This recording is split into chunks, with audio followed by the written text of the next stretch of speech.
Happy Friday morning, beautiful children. Now we will continue with Mrs. Frisby and the Rats of NIMH. Today's chapter, The Air Ducts. Do you remember yesterday, Justin had found a way out of his cage and he was able to look around and see what the lab was like. But most importantly, the scientists had taught the rats how to read. However, they didn't know how well the rats could read or how well developed their intelligence was getting. So today we're going to find out what they do next now that they know how to escape from their cage and they know how to read. So let's find out. Air ducts. And I just wanted to let you know an air duct in your house where your mom and dad have heaters or the air conditioners, the air ducts are areas in which the hot air flows up through the floor to heat the house or the air conditioner. Many things might be able to go through air ducts. All right, the next chapter, air ducts. And so it was, by teaching us how to read, they had taught us how to get away. Justin climbed easily up the open door of his cage and vanished up over the top with a flick of his tail. He came back an hour later, greatly excited and full of information. Yet it was typical of Justin that even excited as he was, he stayed very calm. He thought clearly. He climbed down the front of my cage rather than his own, and he spoke softly. We both assumed that by now the other rats must all be asleep. Nicodemus, come on out. I'll show you how. He directed me as I reached through the wire bars of the door and felt beneath it. I found the small metal knob, slid it forward and sideward, and felt the door swing loose against my shoulder. I followed him up the side of the cage to the shelf above. There we stopped. It was the first time I had met Justin face to face. He said, "It's better talking here than around that partition." Yes. Did you get down? Yes. Well, however did you get back? Well, at the end of the shelf there's a big cabinet that they keep the mouse cages in. It has wire mesh doors, and you can climb up and down it just like a ladder. Oh, of course, I said. I remember now. I had seen that cabinet many times when my cage was carried past it. For some reason, perhaps because they were smaller, the mice were kept in cages within a cage. Justin said, "Nicodemus, I think I've found the way to get out." "You have? How?" "At each end of the room there's an opening in the baseboard at the bottom of the wall. Air blows in through them and out the other end. Each one has a metal grid. Each one has a metal grid covering it, and on the grid there's a sign that says, 'Lift to adjust the airflow.' I lifted one of them. It hangs on hinges, just like a trap door. Behind it, there's a thing like a metal window. When you slide it open, more air blows in. But the main thing is, it is easily big enough for us to walk through and get right out." "But what's on the other side? Where does it lead?" "On the other side, there's a duct, a thing like a square metal pipe built right into the wall. I walked along it, not very far, but I can figure out where it must go. There's bound to be a duct like it leading to every room in the building, and they must all branch off one main central pipe, and that one has to lead somewhere to the outside, because that's where the air comes from. That's why they never open the windows. I don't think those windows can open at all." He was right, of course. The building had central air conditioning. What we had to do was to find the main air shaft and explore it. There would have to be an intake at one end and an outlet at the other. But that was easier said than done, and before it was done, there was questions that had to be answered. What about the rest of the rats? There were 20 of us in the laboratory, and we had to let the others know. So one by one, we woke them up and showed them how to open their cages. It was an odd assembly that gathered that night under the dim lights in the echoing laboratory. On the shelf where Justin and I had talked, we all knew each other in a way from the passing of messages over the preceding months. Yet, except for Jenner and me, none of us had ever really met. We were strangers, though, as you can imagine, it did not take us long to develop a feeling of comradeship. For we 20 were alone in a very strange world. Just how alone and how strange none of us really understood at first. Yet, in a way, we sensed it from the beginning. The group looked to me as the leader, probably because it was Justin and I who first set them free, and because Justin was obviously younger than I was. We did not attempt to leave that night, but went together and looked at the metal grid Justin had discovered, and we made plans for exploring the air ducts. Jenner was astute at that sort of thing. He could foresee problems. Well, with a vent like this leading to every room, he said, it could be very easy to get lost. When we explore, we're going to need some way of finding our way back here. Well, why should we come back? Someone asked. Because it may take more than one night to find the way out. And if it does, whoever's doing the exploring must be back in his cage by morning. Otherwise, Dr. Schultz will find out. Jenner was right. It took us about a week. What we did, after some discussion, was find some equipment.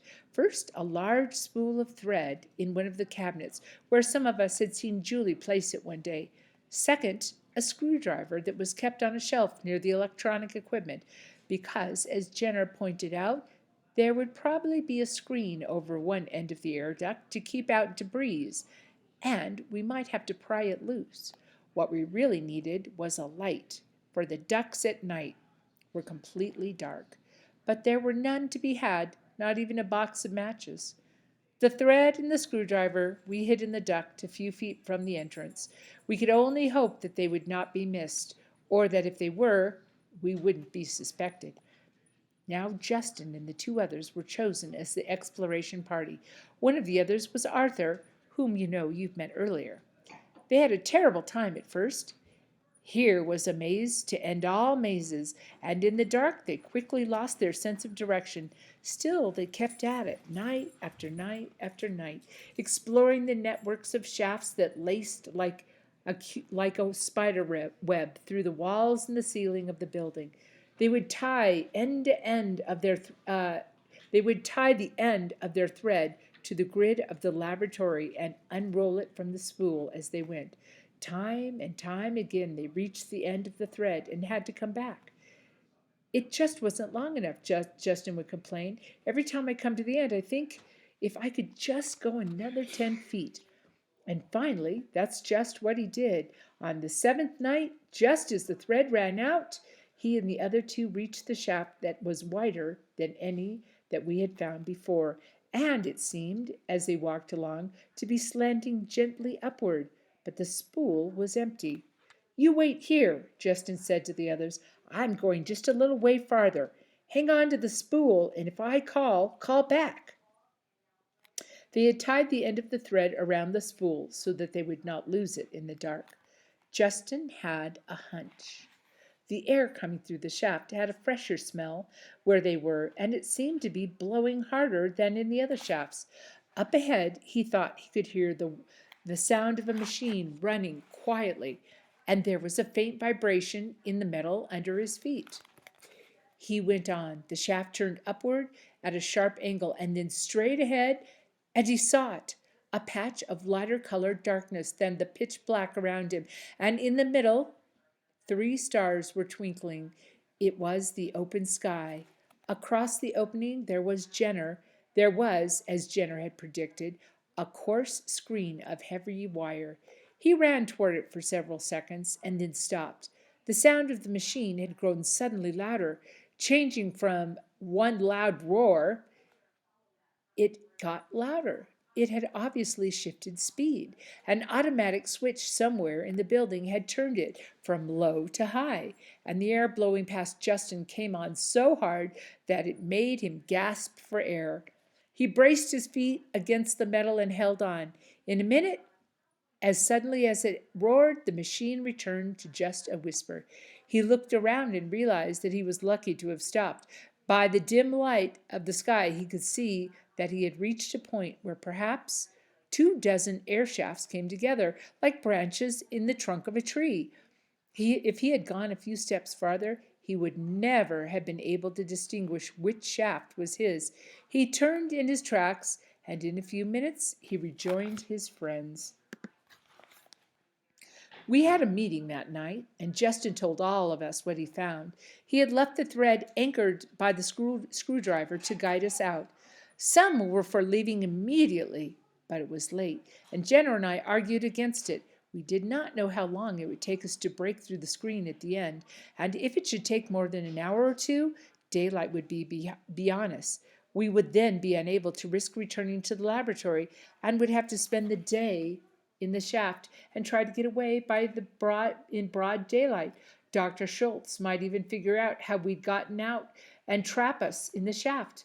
Finally, reluctantly, everyone agreed to spend one more day in the laboratory and leave early the next night. But it was a hard decision.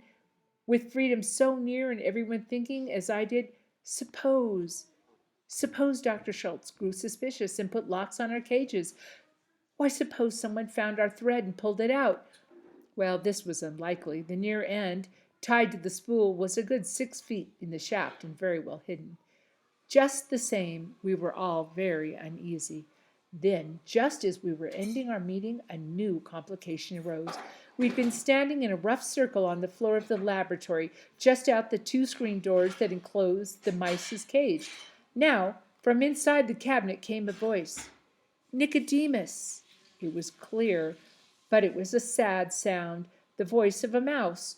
We'd almost forgotten that there were mice there, and I started to hear that one of them knew my name. We all grew quiet. Who's calling me? I asked. My name is Jonathan, said the voice. We've been listening to you talk about going out, and we would like to go too, but we cannot open our cages.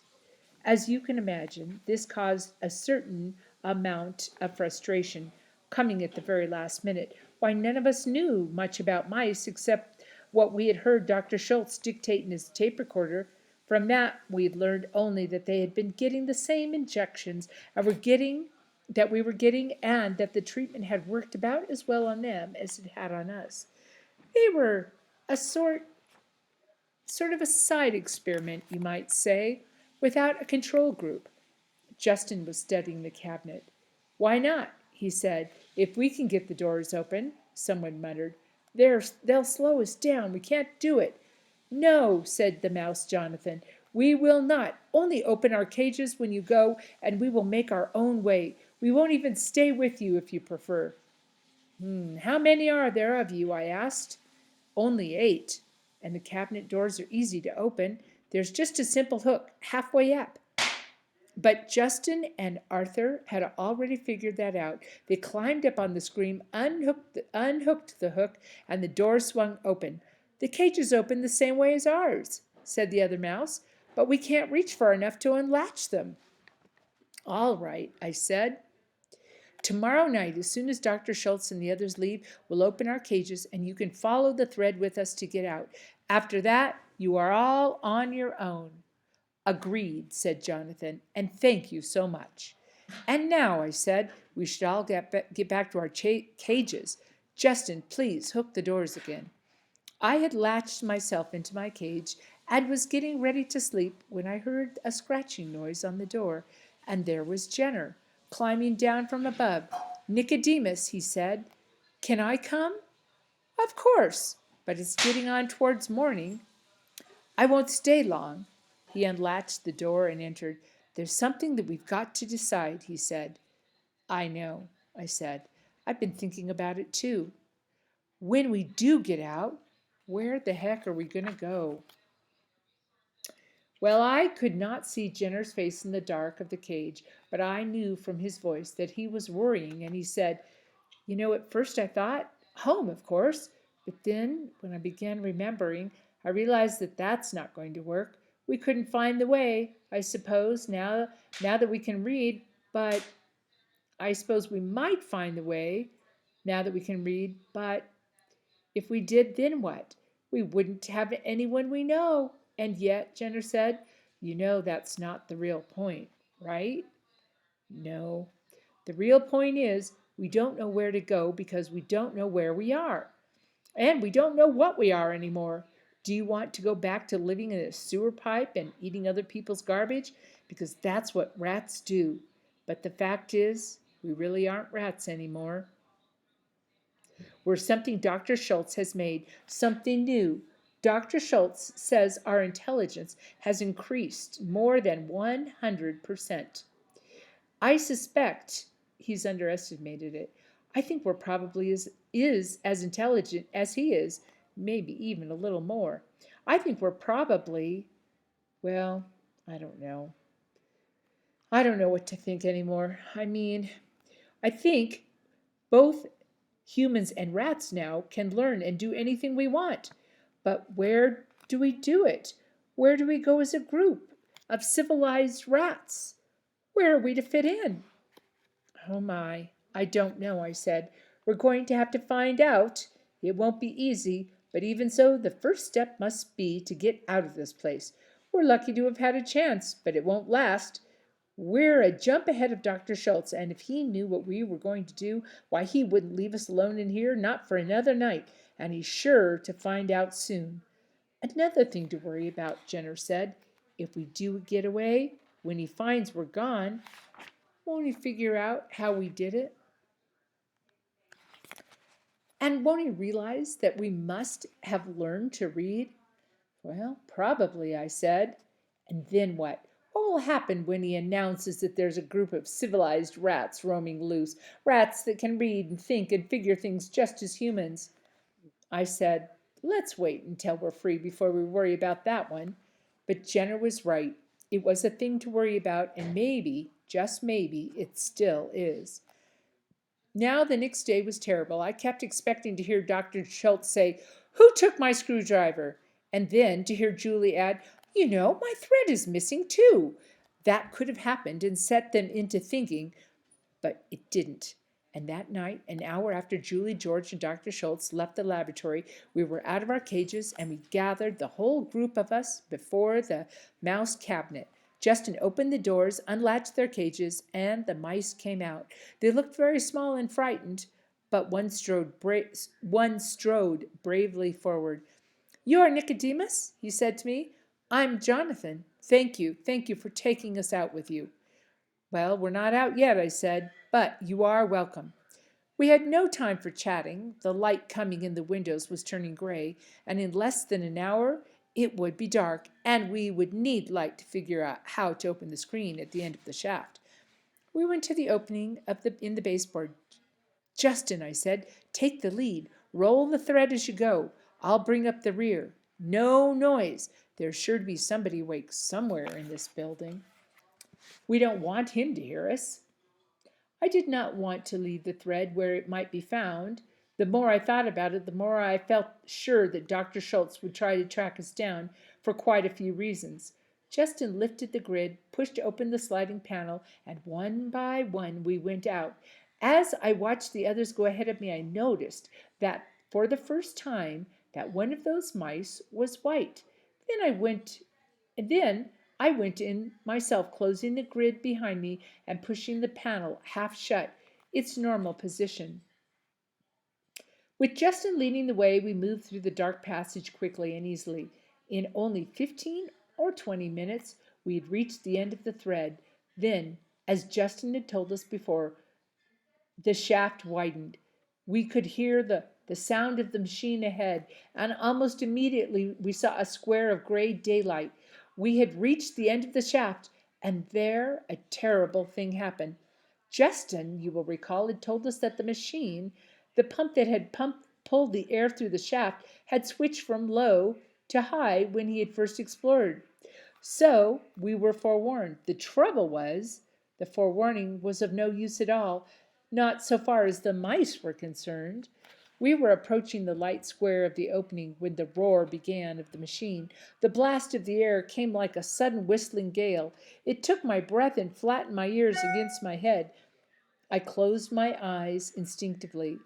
I was still in the rear, and when I opened my eyes again, I saw one of those mice sliding past me, clawing uselessly with his small nails at the smooth metal beneath him. Another followed him, and still another, as one by one they were blown backwards into the dark maze of the tunnels that we had just left. I braced myself in the corner of the shaft and grabbed at one as he slid by. It was the white mouse. I caught him by one leg, pulled him around behind me, and held on. Another blue another blue face another blue face onto into the another blue face on into the rat ahead of me and stopped there. It was Jonathan, who had been near the lead, but the rest were lost, 6 in all. They were simply too light, and the air that blew in carried them away like dead leaves, and we never ever did see them again. In another minute the roar stopped. The rush of the air slowed from the gale of the breeze, and we were able to go forward again. I said to the white mouse, "You'd better hold on to me. That might happen again." He looked at me in dismay. "But what about the others? 6 are lost. I've got to go back and look for them." Jonathan quickly joined him. "I'll go with you." "No," I said. "That would be useless and foolish. You have no idea which shaft they were blown onto, nor even if they all went the same way. And if you should find them, how would you find your way out again? And suppose the wind comes again? Then where would you be? Lost instead. Instead of 6 lost, it would be 8. The wind did come again, half a dozen times more, and while we worked with the screwdriver to pry open the screen, each time we had to stop work and hang on. The 2 mice clung to the screen itself. Some of us braced ourselves behind them in case they should slip, and Justin, taking the thread with him as a guideline, went back in search of the other 6. He explored shaft after shaft to the end of the spool, calling softly as he went, but it was futile. There was no way that he could find them, and to this day we still don't know what became of those 6 mice. They may have found their way out eventually, or they may have died in there. We left an opening in the screen for them, just in case. The screen, it was a heavy wire with holes about the size of an acorn, and it was set in a steel frame. We pried and we hammered at it with our screwdriver, but we still could not move it. It was fastened on the outside. We couldn't see how. Finally, the white mouse had an idea. "Push the screwdriver through the wire near the bottom," he said, "and pry it up." We did, and the wire bent a fraction of an inch. We did it again, prying up again, then left, then right, then left, then right. The hole in the wire grew slowly bigger until the white mouse said, "I think that's enough." He climbed to the small opening by squirming and twisting, and he got through. Jonathan followed, and they both fell out of sight. But in a minute, Jonathan's head came back in view of the outside. "It's a sliding bolt," he said. "We're working on it." Inside, we could hear the faint rasping of the 2 mice as they tugged on the bolt handle, working it back. Then the crack at the base of the screen widened. We pushed it open, and we were standing on the roof of NIMH, free. And that, my dear children, is the end of that chapter. So now it looks like the rats have escaped NIMH. I wonder if it's going to be as easy an escape as they think. So, today, after you've listened to the story, can you predict what they will do next? They're standing on the top of the building. What will happen to them next? Where will they go? So, have a fabulous weekend, my sweet children, and I will see you first thing Tuesday morning. I will, though, add a chapter for Monday. So, if you would like to catch up on the next chapter on Monday, I will go ahead and put that into our little space in Google Classroom. And that chapter is called The Boniface Estate.